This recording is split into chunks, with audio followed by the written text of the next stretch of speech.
బియ్యం రొట్టెలు ఎలా తయారు చేసుకోవాలో చెప్తానండి. బియ్యం పిండి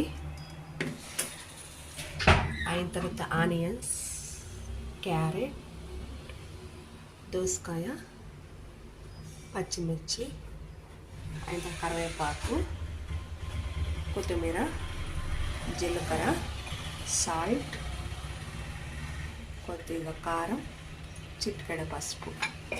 ఫస్ట్ ఆనియన్స్ వేసుకోవాలండి.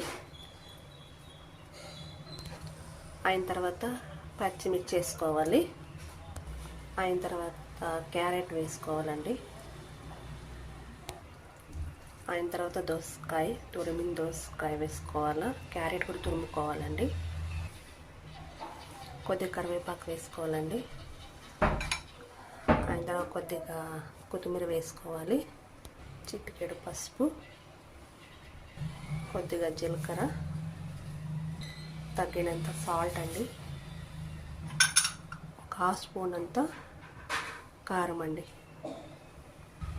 ఇప్పుడు ఈ పిండిని ఇలా కలుపుకోవాలండి. మొత్తం బియ్యం పిండిని ఇలా తడుపుకోవాలండి. మొత్తం పిండి ఇలా కలుపుకోవాలండి.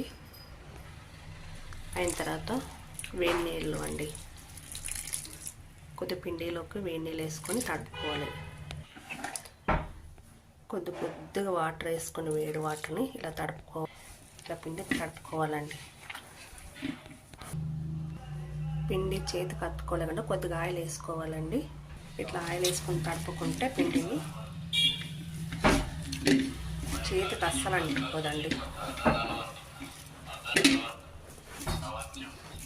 చూడండి, అంటుకోలేదు.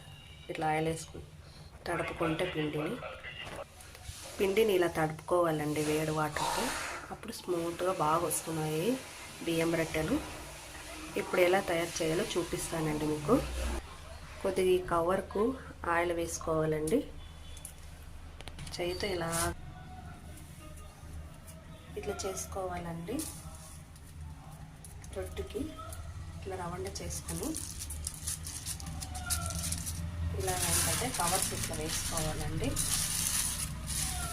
ఇట్లా వేసుకున్నాక చపాతీ కర్ర ఉంటుంది కదండి, ఇలా చేసుకోవాలి. ఇంత వెడల్పోయిందండి రొట్టెను. ఇలా తీసి పెంచి పైన వేసుకోవాలండి. చూపిస్తా. ఇలా పెంచి మీద వేసుకోవాలండి.